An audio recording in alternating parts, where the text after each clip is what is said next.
The issues you are alleging, the question of whether or not it was on time, whether or not it had particulars, whether or not it was moved properly, are issues that we'll have to determine after listening to the facts.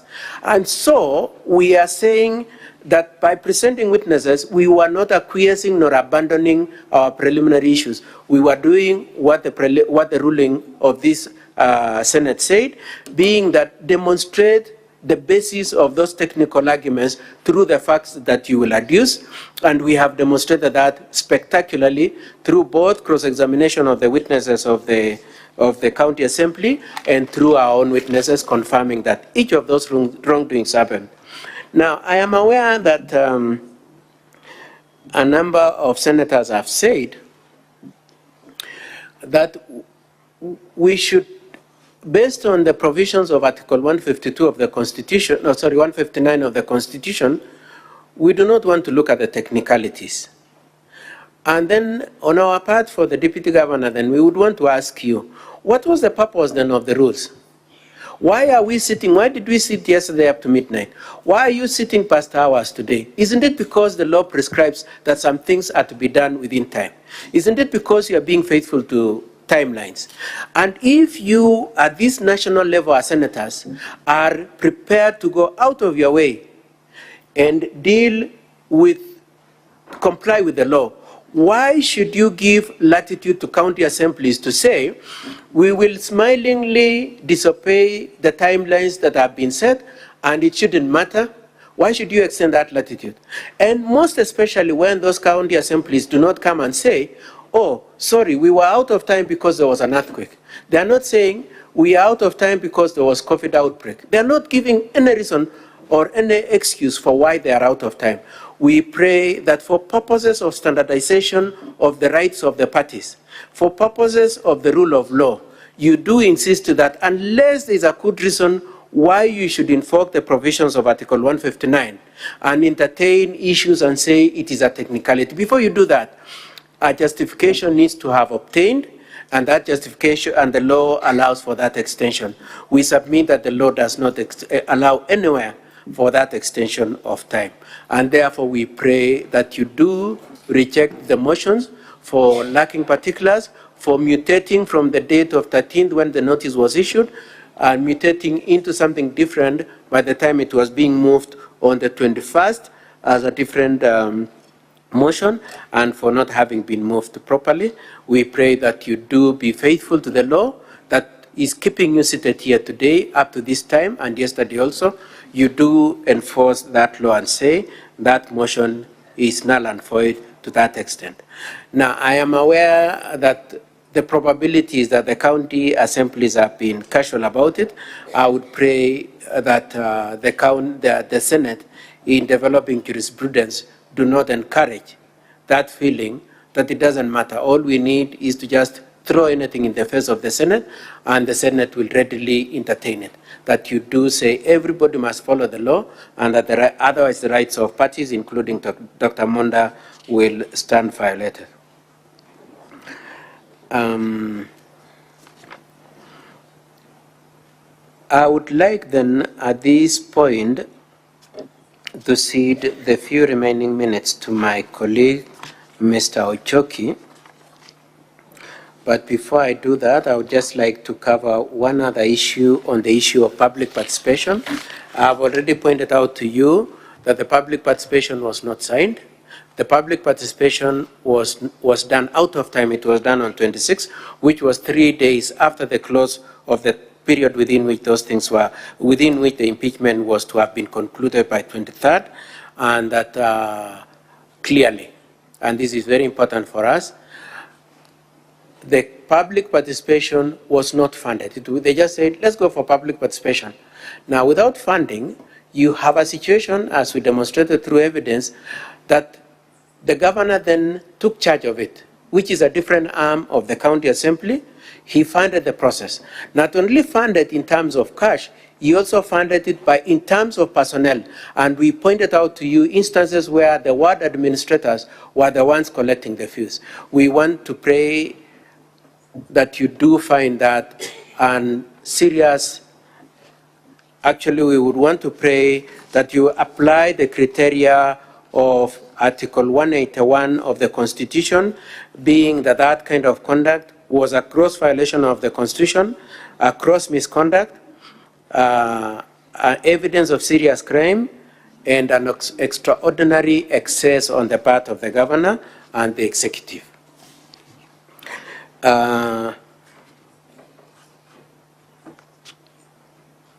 With that, then I would pray. Sorry, one last thing before I hand over. Arguments have been made about Lucy Waito having been bribed. Now, collateral to our explanation that indeed it was an error to have sent this money to Lucy Waito, we pray that you keep in your minds these other collateral circumstances. Number one, Lucy, in a statement of 8th of February, says the interviews were done on 15th of May 2023, and says this money came to me on 28th of May, which is approximately 13 days down the line. Now, she also readily says that the interviews that were done, whichever date it was done, according to her, she wanted to change the date from 15th to 25th. But our position is that it was on 25th. But whichever way you look at it, whether it was 15th or 25th, the position still remains that by the time she is receiving the money, the interviews have been done, scoring has been done, and the scoring has been done by people other than her. And she says, if you want to succeed in those interviews, assuming anybody really was determined to succeed in those interviews by crook or whatever means, you would need to go to those people who are scoring. She does not say that when, in her allegation, she does not say that Dr. Monda told me to go and influence the board members. So if you were to say that there was any intention of influencing the interviews, wouldn't it be necessary then to ascribe intelligence to the mind of Dr. Monda? And in ascribing that intelligence to him, to say that if he was really interested in compromising the process of getting this job for Dennis, he would go to the board members who are answerable to him, because those people are appointed by the office of the governor, where he serves as the deputy. So we pray that you keep in mind those two things. One, by the time this money is coming, scoring has been done, and the winner or the successful candidate is already a closed issue. Number two, if it was intended to bribe and get this job for Dennis, the people that needed to have been approached are the people who are scoring, and it is a fact that there is no allegation of those people having been approached. And for those reasons then, I pray, honorable senators, that you do find that the threshold has not been achieved in this case of Dr. Monda. One. Number two, that this Senate cannot be a platform of any default case of a pen being lost, they come here to say impeach him. Whatever small thing, including family disputes, that this honorable Senate is not a forum for that kind of resolving family disputes. Number three, that you do find that to the extent to which these cases are in the hands of constitutionally mandated agencies, being EACC, the police, and the county assembly, you should cede ground for those institutions to conclude their process. And lastly, that considering that this is a question of one word against the other, you do find that our witnesses are credible, are superior in the quality of their testimony, as opposed to the witnesses who the county assembly called in the disparate attempt to achieve the removal of the deputy governor. With that, Mr. Speaker, sir, and within our time, I would request that my colleague, Mr. Ochoki, comes to close our submissions. Thank you very much, honorable senators, and Mr. Speaker, sir.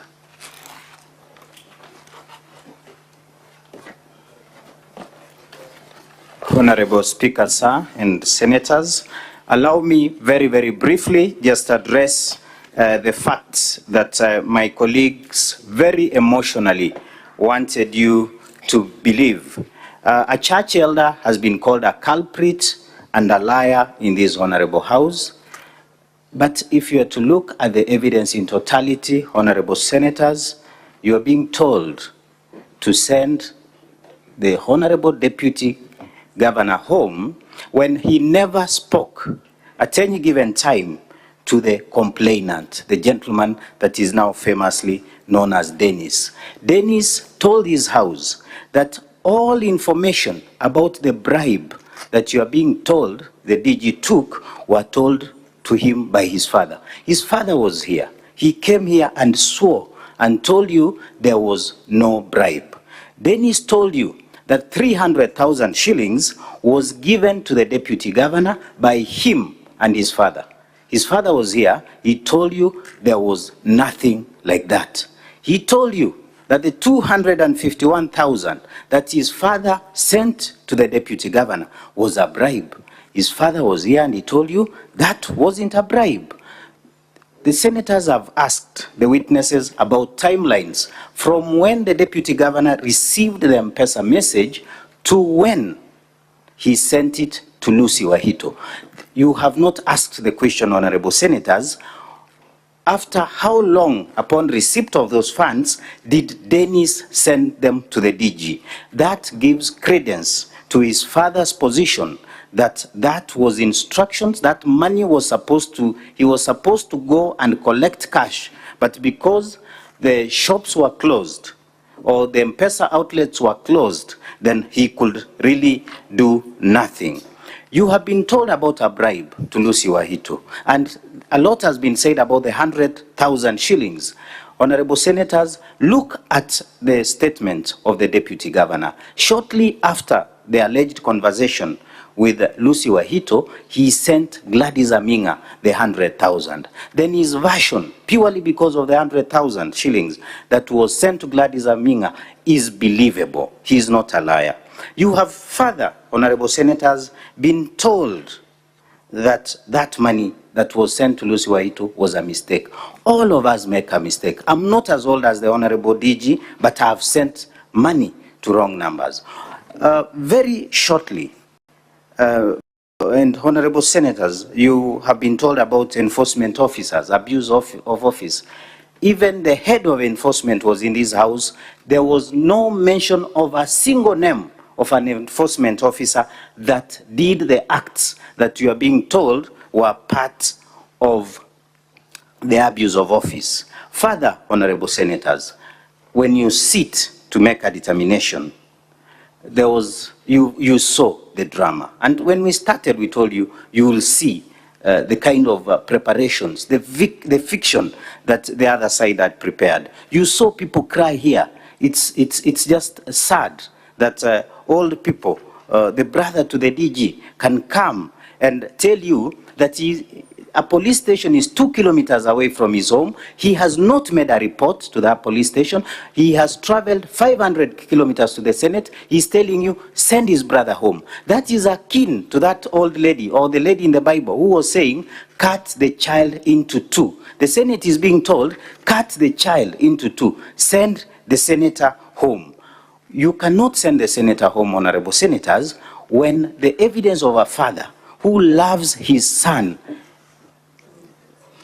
is being said that do not believe the evidence of a father who loves his son, wishes his son the best, and who's come here and told you that there was nothing like that. So all those charges that have been brought against the deputy governor are nothing more, and as my brothers have submitted, they do not meet the threshold.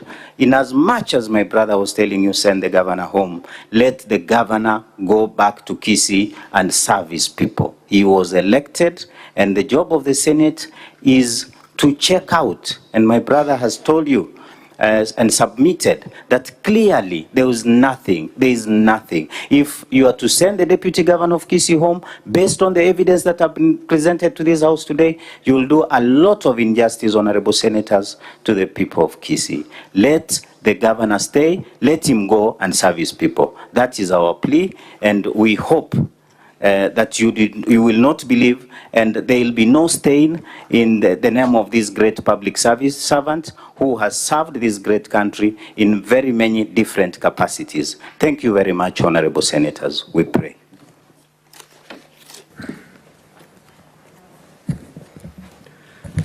Thank you to both the teams. That is the team from the County Assembly and the team formed on behalf of the Deputy Governor.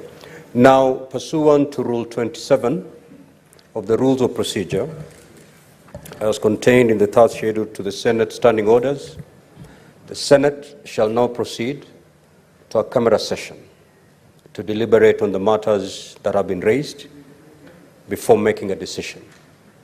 The camera session shall last for 15 minutes. Thereafter, we shall reconvene plenary, where then the Senate will be called upon to make a decision on the matters that have been raised. At this juncture, therefore, I will ask the parties to withdraw from the chamber. Members of the public, those seated in the speaker's gallery or in the public gallery, to also withdraw from the chamber, and live broadcast to cease forthwith.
Recruit on a meritocratic process.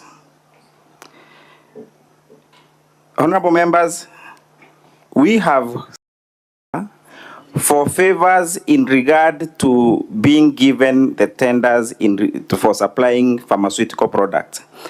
And in her statement, she says that she was approached around the month of May 2023. And the same May 2023 is when the Deputy Governor gives or sends money of 100,000 shillings to also Gladys. So the question is, was the Deputy Governor sending money simultaneously, intentionally, for two intended purposes to bribe? Was he intending to bribe not only Lucy, but also intending to bribe Gladys? As I sum up, honorable members, the defense by the Deputy Governor should not be taken seriously. It is concocted. It has been summed up so as to rule this House not to vote for the motion. Members, I sum up by telling you that, or requesting you, to allow the motion on the basis of the grounds on the motion and the evidence produced by the County Assembly.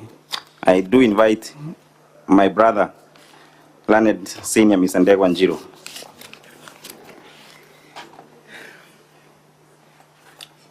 Thank you, Honorable Senators.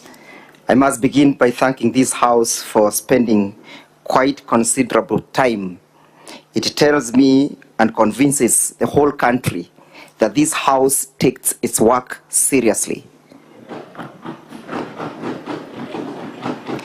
If there are doubts out there that this is a House that is made of noble men and women, then that doubt has been eroded this evening for the last 2 days. And I therefore think it was then prudent for the drafters of our Constitution to think of creating a House of such high repute. A House that has been called upon to offer oversight over the performance of the county governments. Had it not been for this house, I assure you, honorable senators, that the ordeals that the people of Kenya would have suffered out there would be enormous and untold for. It was then prudent and wise that the drafters of the Constitution gave the singular role of oversight to this House and told this House that your oversight will not only be limited to how the resources of the county must or will be spent.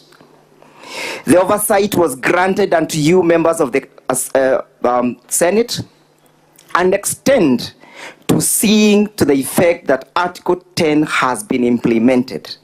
That is a question of integrity. It calls upon you, honorable senators, to look at the conduct of the people working in the county assemblies. It calls upon you, honorable senators, to see to it that Chapter 6 of the Constitution has been implemented as it is. Chapter 6 of the Constitution presupposes a scenario of the Caesar's wife, that the people working in the county governments must be beyond reproach. They must not even be suspected of any scintilla element or any iota of misconduct. They should not be suspected that they even attempted to get bribed. This is not a case of an attempt. It is a case that evidence has been led to the conclusion of any reasonable member of the society that yes, Mr. Monda was found with his hands in the cookie jar. That doubt has been erased. When Mr. Monda was put to task, why didn't you reverse the 100,000 shillings that you sent to Lucy? He simply says, I fell asleep. At the county assembly, he indicated that he fell asleep. When he was taken to task and taken through his M-Pesa statements, even as late as 23:57 hours, he was still transacting. When he was put to task whether he understand the M-Pesa procedures and whether he saw the prompt messages, he simply feigned ignorance. I do not know how to operate an M-Pesa. Ignorance is no defense. Ignorance cannot discount his misconduct. Ignorance cannot let him be pardoned for defrauding the least members of the society.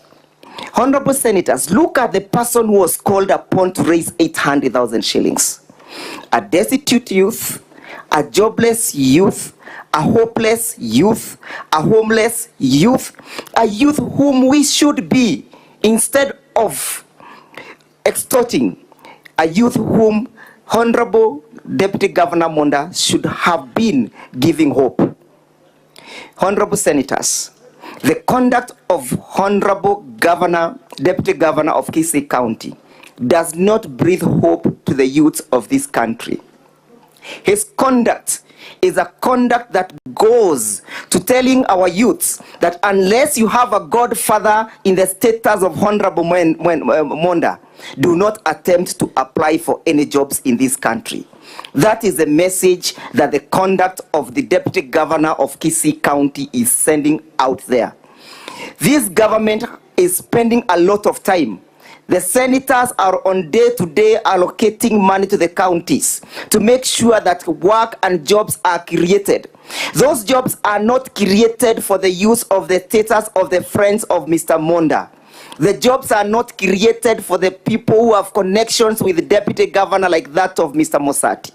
The jobs are created for all the youths. And behold, the Constitution provides that we are all equal before the law. We should be granted equal protection. But what is the deputy governor doing?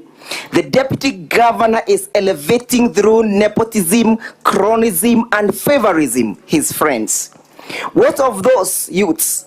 What of those, the Mama Mutura who spoke here? The Mama Mutura who passionately said, I have taken my child to school, and she has no connection to Honorable Governor Monda. What is the fate of that youth? Honorable senators, you are being called upon to do one of the most solemn things, to tell any person out there who may think that he has the conduct and the ability of extorting youths like Honorable Monda, that you have no space in the Republic of Kenya. That is a message that must be sent clearly. And it is not just a message that is coming out of this house. It is also a biblical message. It is so biblical in the sense that in the book of Exodus, chapter 18, verse 21, we are being told, select capable men from all the people, all amongst yourself, men who fear God, trustworthy, and people who hate dishonest, and people who hate gains and appoint themselves as officials. This is a member who claims to be a church elder. He claims that he's a member of the SDA. Doesn't he know the dictates of the chapter that I have just read? Is this a person who should be trustworthy? Does he hate bribe? We answer no. Let it not be lost as I sum up that unless actions are taken as against these individuals, we shall water down the gains that we have made. Chapter 6 of the Constitution must be breathed. We must give life to that article. Finally, honorable members of the Senate, permit me to submit that the standard of proof of this case has been met. We were supposed to prove not beyond reasonable doubts. We were supposed to prove on balance of probability, and that standard has been met. I believe there is no doubt in any member of the Senate that Mr. Monda attempted to bribe Lucy. There is no doubt in any person seated before this house today that Mr. Monda sent the money to Lucy. And if there is any person with that doubt, may that doubt be spelled today. And what is the consequences of the actions of Honorable Monda? What is the consequences? The consequences is that his actions have put a family in collision. A father has gone against a son has gone against the father. A brother has gone against a brother. If Mr. Monda was diligent enough, if he's a person who is to be trusted, he should have chosen his path clearly and correctly. He would not have put the two families into collision. The collision that you have seen here and witnessed is courtesy of the misconduct of Honorable Deputy Governor of Kisii County. What is this other consequence? The other consequence is that the provisions of Article 26 have been compromised. That life begins at conception. Testimony and evidence was brought before this court that a young woman somewhere, a person suffered depression, and as a consequence of that depression, a life was lost.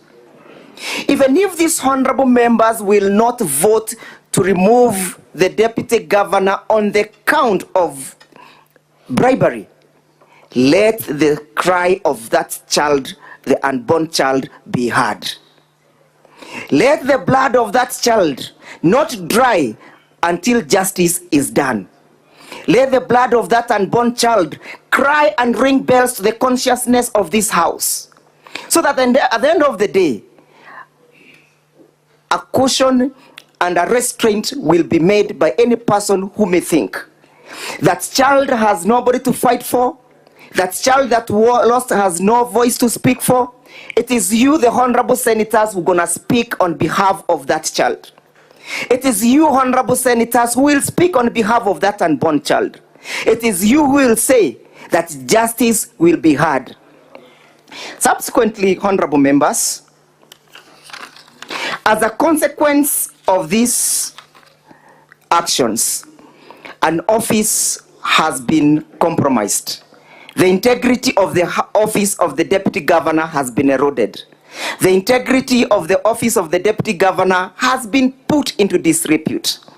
And for that reason, For that reason, a vote ought to be taken and a vote ought to be cast to send the deputy governor home.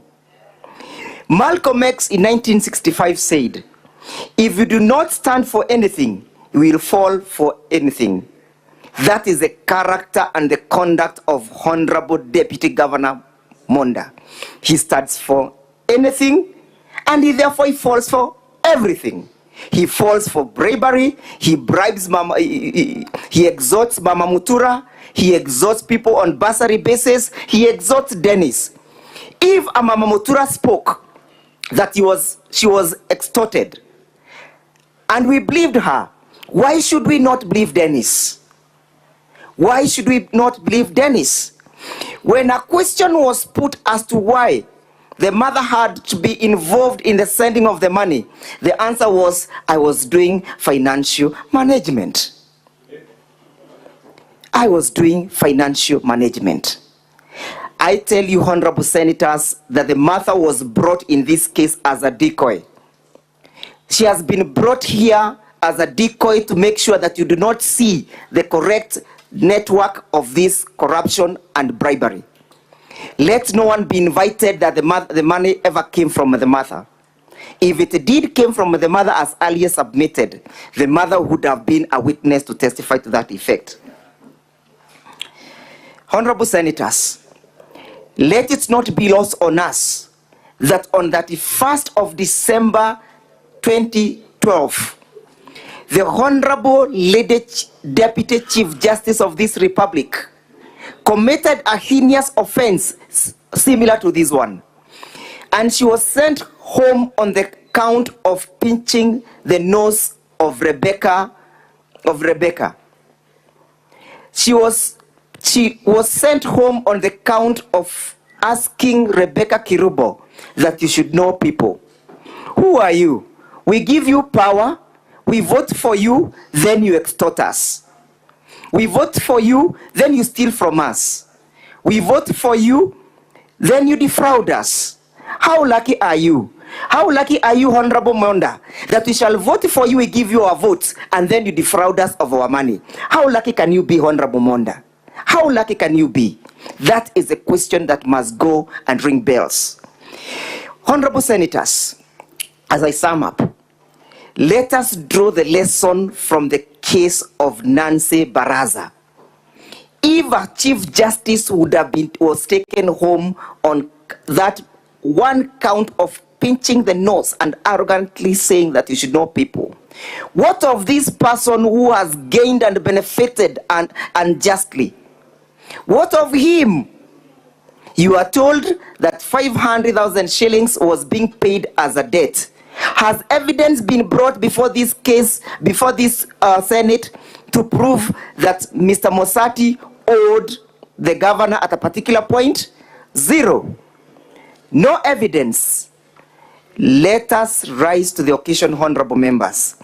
As I sum up, look at the Watergate case.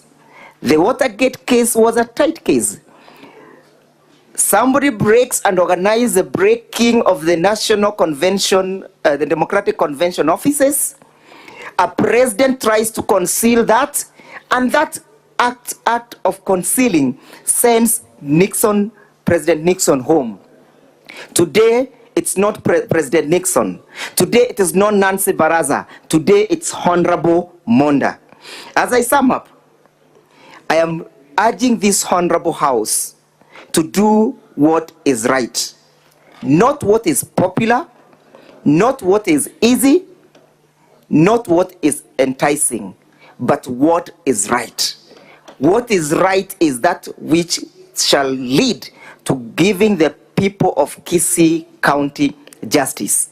What is right is that action of upholding the provisions of the Constitution of Kenya. What is right is that of saying that the sovereignty of the people of Kenya must be respected. Finally, honorable members, for the loss of that child, and I insist, for the loss of that honorable child, Honorable Monda must go. For taking of the bribe from poor Kenyans, Honorable Monda must go. For failing to breathe confidence to the youth of this country, Honorable Monda must go. For failing to uphold the integrity of his office, Honorable Monda must go. For taking for granted this house, that he can blatantly lie to the house, Honorable Monda must go. For failing to bring and for lying before this house, Honorable Monda must go. I urge you, Honorable Senators, Honorable Monda must go. Much obliged.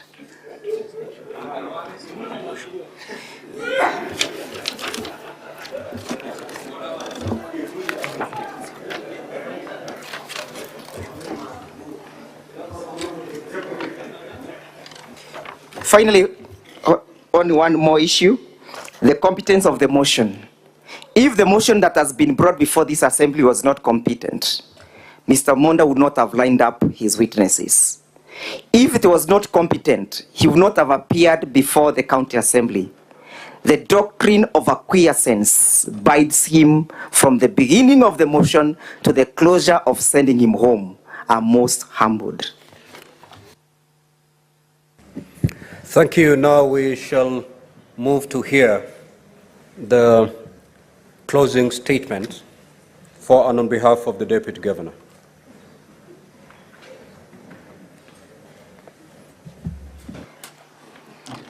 Mr. Speaker, sir, members of the House, I rise to, in part, give part of the closing statement for the Deputy Governor. Mr. Speaker in the House, I'll reiterate the words of a member of this House who said during these debates that justice must not only be done, but must also be seen to be done. And to that I'll add that substantive justice must not only be done, but be seen to be done. And the reasons why I put this to this House as it goes to deliberate is that we have a situation where the DG has not had the opportunity to get substantive justice for a number of reasons. If the House is to consider the Hansard, the notice, and the motion that was before the County Assembly, it is clear what has been presented before you is a mutation of the case that was presented before the County Assembly. The case has morphed. And we look no further than the submissions by my colleague for the County Assembly, where he is now calling this Honorable House to impeach the Deputy Governor on the basis of alleged infanticide. These were not charges that were before the County Assembly. This was not even evidence adduced by Dennis Misati before the County Assembly. The issue of a miscarriage was never an issue raised anywhere before they came to this Honorable House. The morphing of this case is further evident from Lucy Waheto, their star witness. Before the County Assembly and before the 8th of March, her evidence was this money was received erroneously, we assume, from the Deputy Governor. They had a telephone conversation, and the Deputy Governor said nothing. He kept quiet. However, for reasons unknown, and that can only be inferred by this Honorable House, following the impeachment proceedings, she has now changed her statement, imputed some malice to that money. A simple error in sending M-Pesa has taken new life. We leave it to the House to infer the reasons for the change of heart. We also note that the case before you has morphed with regards to that most critical of issues. Who solicited this bribe? If you look at the motion as moved before the County Assembly, the case of Dennis Misati, of the MCS Siochi, the Honorable Siochi, was that the DG learnt of the job, went to Joseph Misati, and solicited the 800 Kenya shillings bribe to get him that job. That case has morphed before this House, as considered by my colleagues in their submissions. They now indicate that Joseph was the one who told the DG about this opening. The morphing of the case is further evident from the videos that were presented before this court. The issues of bursaries and bribes that are linked to those bursaries, this was never before the County Assembly. This has been raised for the first time before this Honorable House. And the sum total of the foregoing is that for this House to uphold that hallowed maxim that justice must not only be done, but be seen to be done, we need to disregard the morphed case that is presented before you. And in so doing, you need to make an inference that there's a motive to the mutation.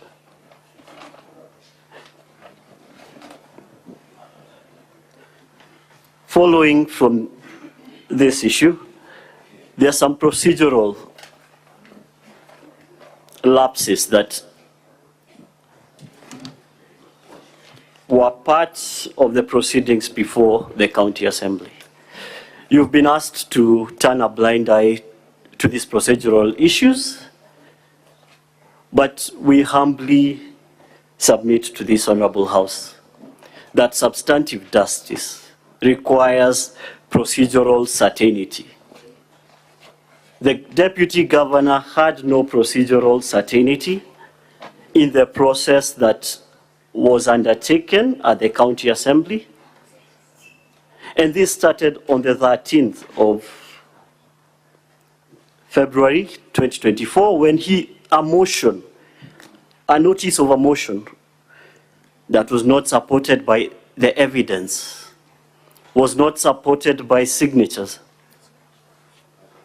was moved and subsequently passed by the County Assembly.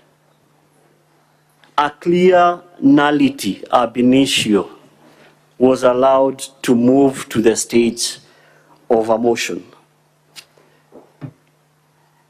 And from that, on the 21st of February, the motion that is before, that has led us to this hallowed house, was moved and duly seconded.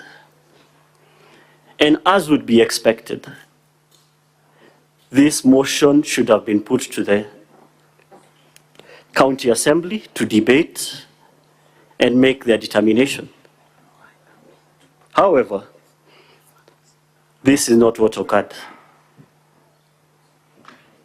A motion to adjourn the proceedings was duly moved, not seconded, and I wish to underline that that motion was never seconded.